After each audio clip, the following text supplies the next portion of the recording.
So if you're living in a community where you think, well, we're immune, we're okay, we've got this, we're not LA, we're not some of these other counties in the state of California, I hope you'll disabuse yourself of that. Strong words from Governor Newsom, who's saying there is no end in sight to shelter in place. Practicing physical distancing has worked to keep those numbers relatively modest in terms of growth. But if we pull back too quickly, those numbers will go through the roof. This as states like Georgia and Florida begin lifting coronavirus limits, opening gyms, barbershops, and nail salons. We will not comply, no.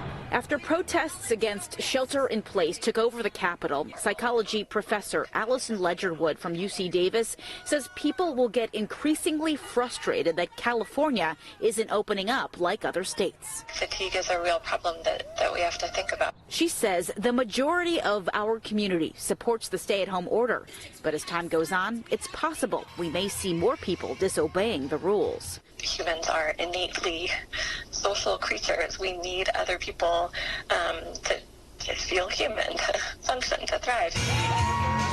And if California does see more uprisings, how will leaders manage?